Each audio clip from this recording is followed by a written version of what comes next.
Jamaicans, before anybody starts clapping, cheering, or defending party colors, pause for a moment. What you are hearing in Parliament is Prime Minister Andrew Holness and Opposition Leader Mark Golding debating billions of US dollars that Jamaica is about to take on a debt in the name of disaster recovery. This is not a joke. This is not a political skirmish. This is about who borrows, who controls, and who pays later. So listen carefully, because when the microphones turn off, Jamaica still gets the bill. This morning, the Minister of Finance and myself, we met with the heads of the institutions to outline the next steps, align implementation pathways, and prepare for rapid disbursement.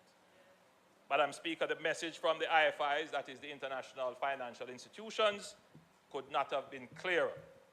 They told us directly that Jamaica, already the case study of fiscal responsibility for the world, now has the chance to become the poster child for post-disaster recovery and reconstruction.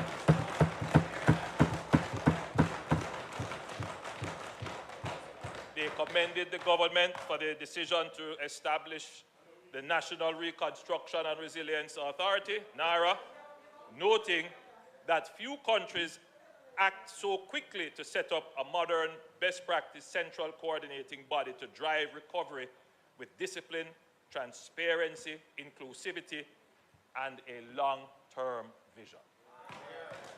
It's really a shame that the international financial community is still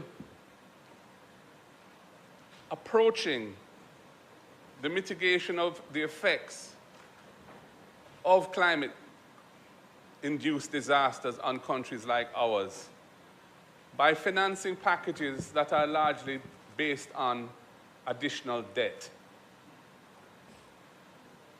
These debts that we are now going to be incurring to finance our attempts at recovery are like lending money to a business that suffered losses through some kind of crisis that is trying to dig itself out of a hole from. Taking on additional debt to do that is going to be a challenging road for any country.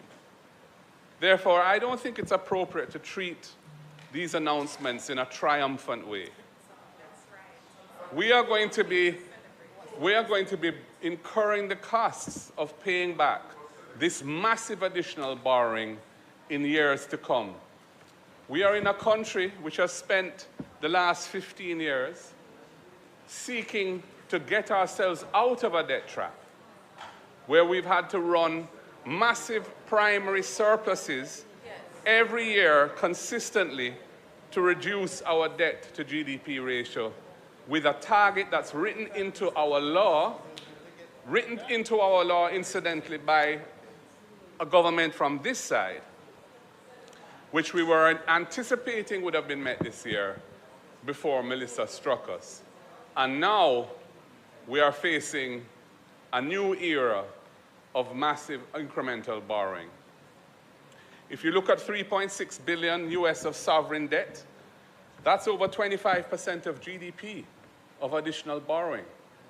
That does, and the 662 billion already available, only less than half of that is in a form that's not debt. Most of that is debt as well. This $2.4 billion of private capital, we look forward to seeing whether that will be forthcoming and in what volumes, because you can't project that you're going to receive private investment as part of your recovery. I'm glad that the multilaterals are going to support the effort, but at the end of the day, investors have to be willing and there have to be projects available to them that are bankable and investable. So we will see whether or not that happens.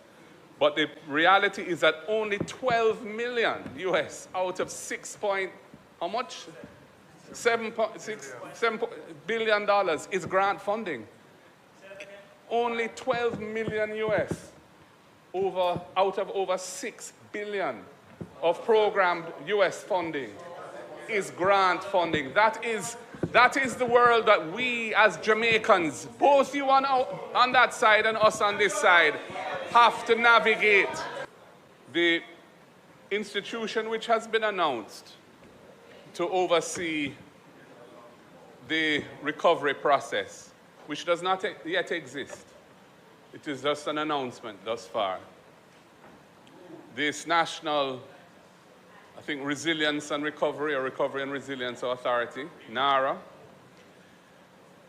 is going to, we are told, be responsible for the relief resources being spent in a judicious way, in a way that's efficient, in a way that is accountable and transparent, and in a way that accords with a sensible policy of recovery. After all, the PIOJ has indicated that this financial quarter that we're in now, the economy is going to contract by some 11, I think, to 13% of GDP relative to the same quarter last year. That is a massive contraction. And it's going to further exacerbate the debt to GDP ratio because, of course, the debt to GDP ratio has two components. There's debt and there's GDP.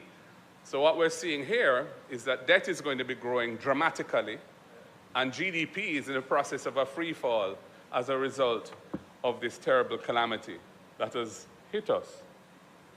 So while I admire and indeed share optimism about the future, because Jamaica is such a resilient and special country, and we will get through this, I think we should approach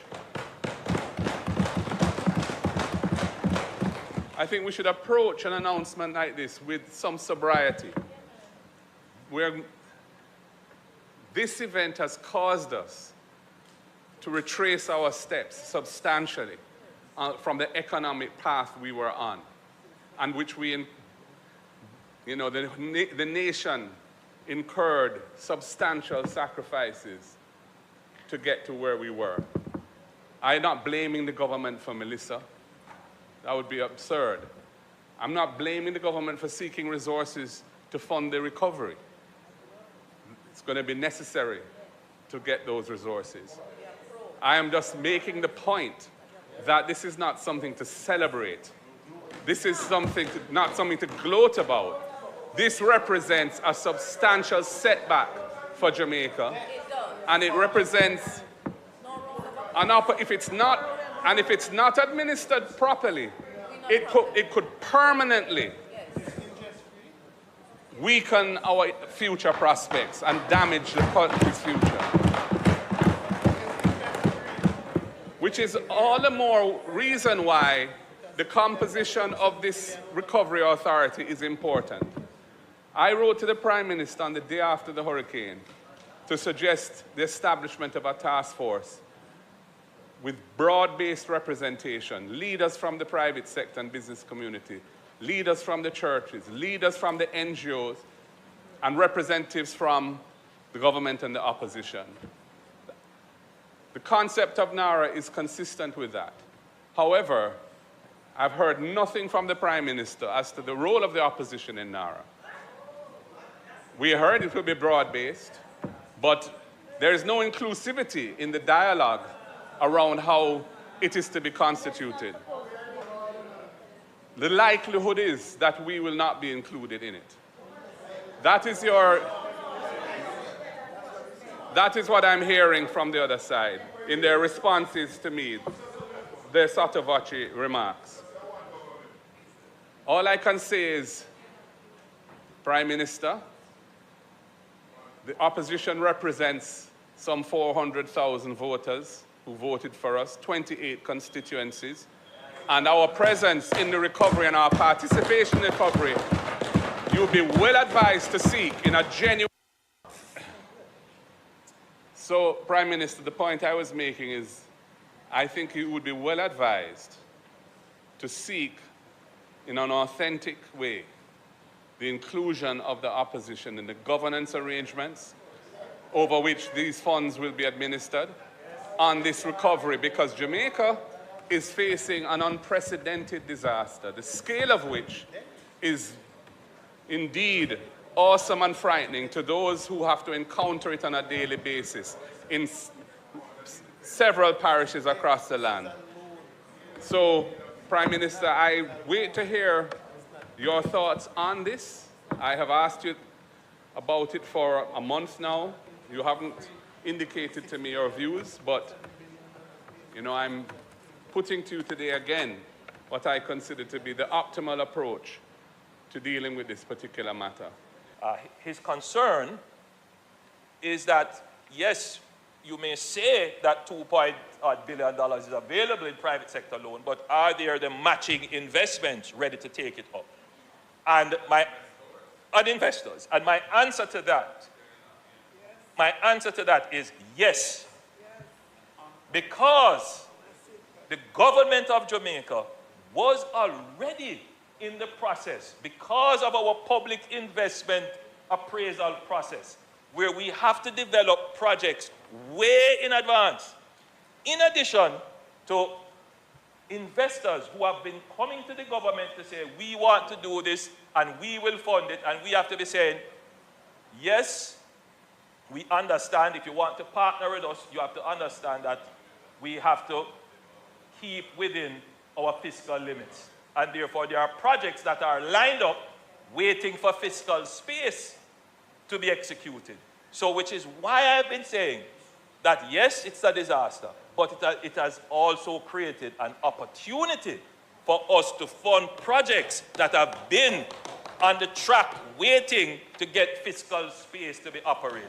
So this is what I mean when I say we have opportunities. So this is also a signal, Madam Speaker, to the private sector that if there are projects that have a national impact that can be done using Jamaica's well-established public-private partnership structure, now is the time to get in line for those projects.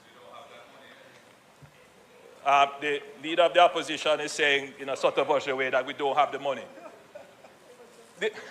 The point is that once the international community stands up and commits to it, it would be very rare or something dramatic, negatively would have happened for us not to have access to the funding.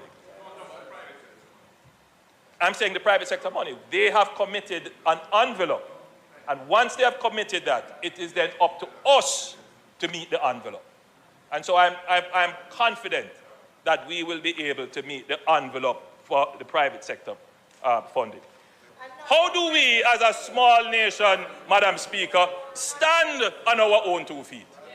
The leader of the opposition's argument is that we are going to have to borrow to do this recovery. Now, I want to know, hold on, that's what he said. No.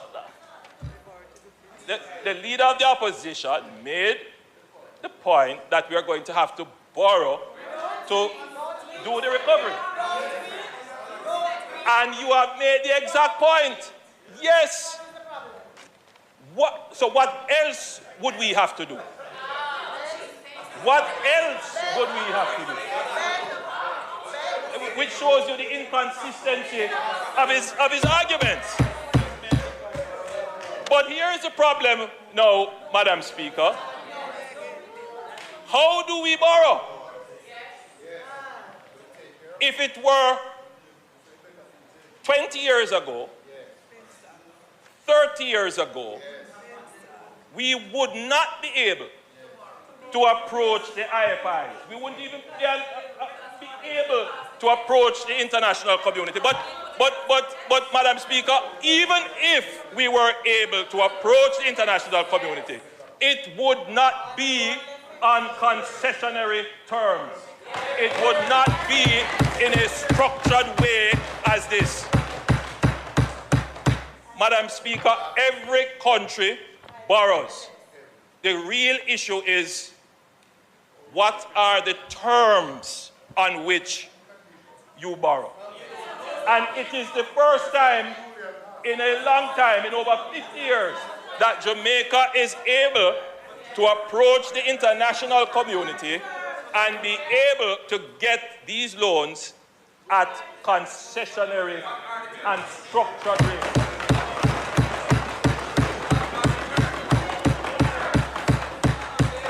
Madam Speaker, I can be clear.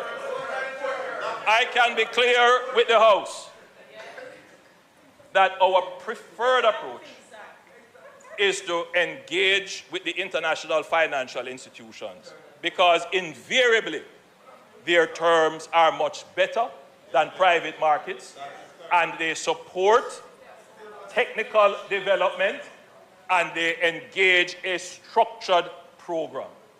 So it is better for Jamaica to engage the financial community in this way. Madam Speaker, we are only able to do this, because we have demonstrated that Jamaica is a good steward with its own resources and a good steward with resources that we have borrowed. That good stewardship, Madam Speaker, the signal of that is that we have been able to consistently reduce our debt to the point where we were almost at 60% of GDP. The international community looking on at this says this is a responsible government with which we can partner and lend almost 20 to 30% of its GDP. Now, the question is, as the leader of the opposition points out, we're going to have to borrow all this money. I'm coming to that. We're going to have to borrow all this money, and it is going to increase our debt to GDP ratio. The answer is yes. The debt to GDP ratio will increase. But what are you going to do with the money?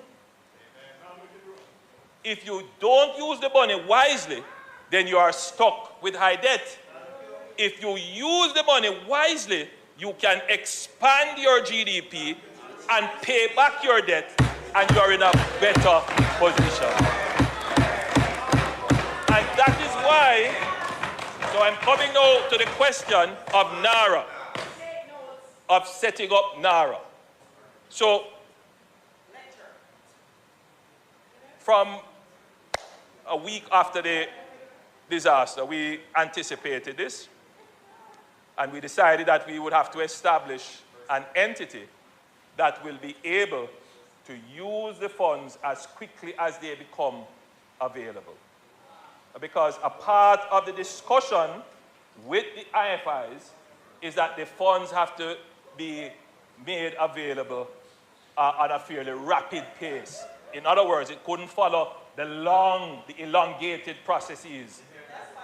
So we had to establish a new entity, and this entity, to answer the question asked by, I believe it was the leader of the opposition or somebody else, the member from South Manchester, what will be the form?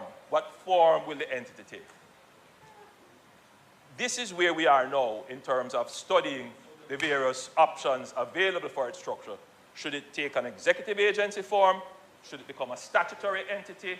What will the legislation look like? These are questions that are now being studied. We sought the advice and assistance of the World Bank in doing the conceptual note. We're out of that phase, and now the Attorney General's chambers and all the other legal experts are now looking at what legal form it will take. I will reserve my comments because I don't want what I say influence the advice that is given. But we want an entity that is nimble, can move very quickly, that complies with our principles of fairness and transparency and so forth. And we want an entity that is forward-looking. The question is, what role will the opposition play in all of this? Now, during the pandemic, I had the awesome responsibility of using executive powers. And I made it a practice that for every executive order that was given, I brought it to Parliament, though it was not required, and it was debated here, and parliamentarians had an opportunity to vary or change. It worked quite well. And I think we could say that we had the cooperation of the opposition in the management, largely, of the pandemic.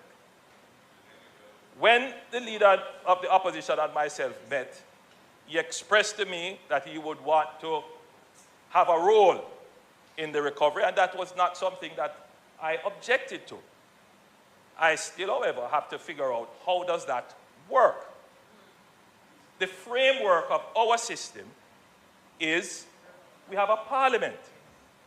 This is the ultimate forum in which we meet and debate. And I have said, hold on, I've said, listen, let us establish a special committee. It wouldn't be under the strictures of all the other rules of how the standing committees and other committees work. It could meet when it wants and have that robust discussion, ask questions, oversight, and you meet. And it's under the rubric of Parliament. I was a bit disappointed that that effort was rejected in favor of going to the PAAC. But I understand, because it is my view as well, that if you have a government and the government has a structure, why go outside of the structure of government? Allow government to work. On the one hand, you can't reject what I have established based upon your advice and request. We have established it. Then you reject it, and then you come here and say you want to have a role. I mean, make up your mind.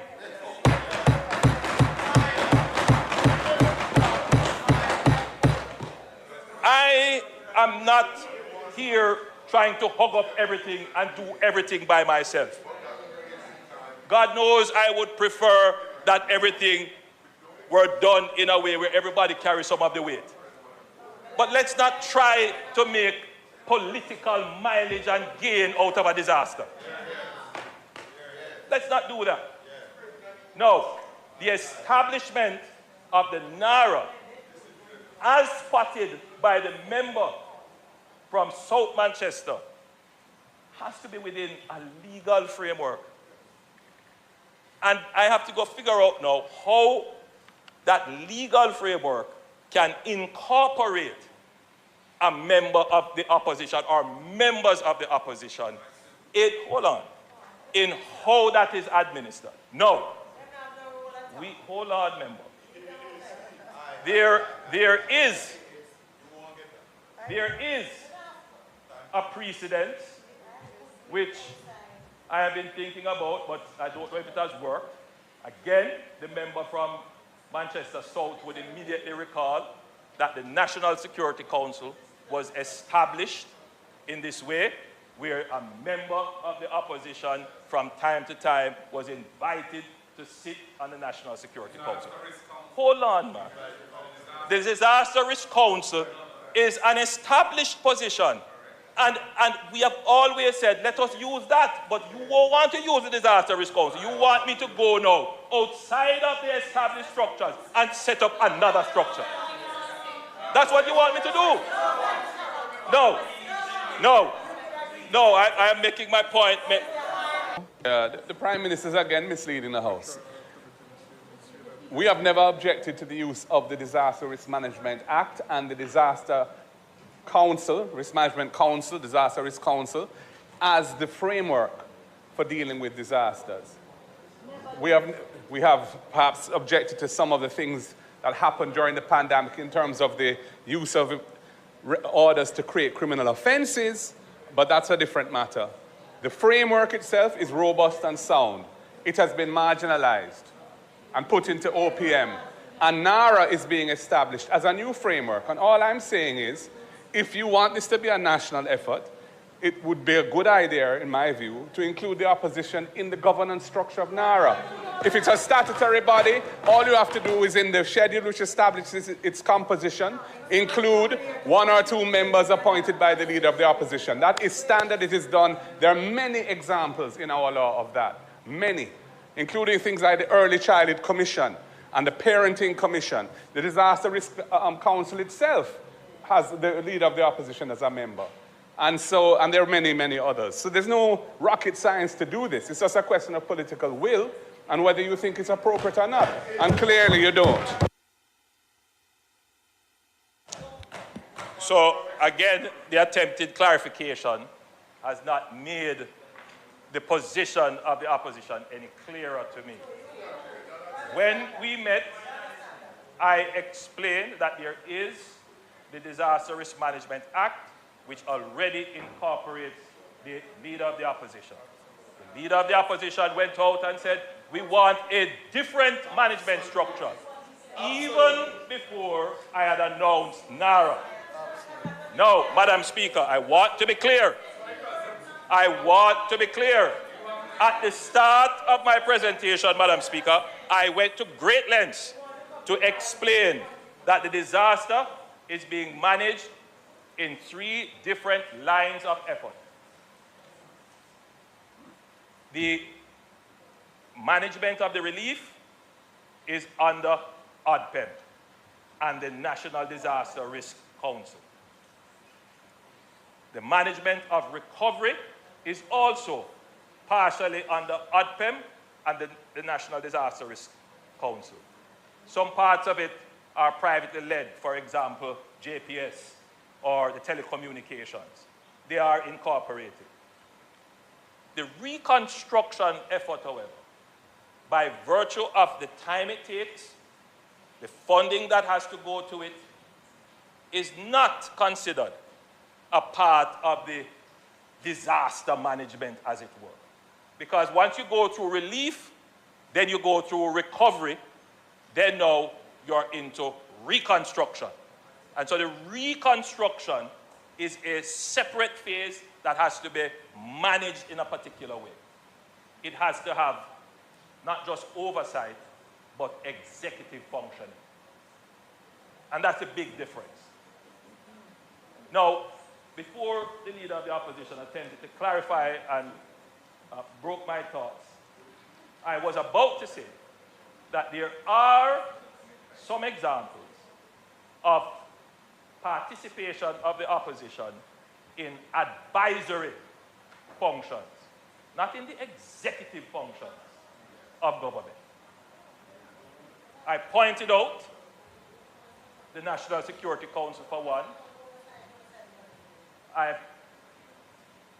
the Disaster Risk Council is another, and we could put in place an advisory body, as I had indicated before, of eminent Jamaicans, of members of civil society, and of course members of the opposition, because there will be decisions that have to be made that require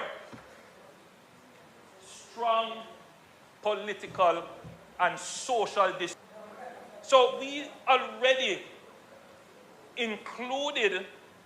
factored in our development of how we're going to administer NARA, that there has to be the inclusion of the opposition. And I want it to be clear that I don't need to be threatened. I just want that to be clear. I am not going to accept any threats about if you know. No, that is not the spirit. No, that's what he said. That's what he said. If you are genuine, if you are serious, then let us, as leaders of the country, let us as leaders talk one-on-one without our conversations. I mean, look, let me be clear. Any lies, any misinformation You know, we have stood by and we have allowed it. That's fine. Now is a disaster. The consequences of misleading people in a disaster is a disaster in itself. Yes. And if you are truly a part of the government, then you must act like a part of the government and be responsible in your pronouncement.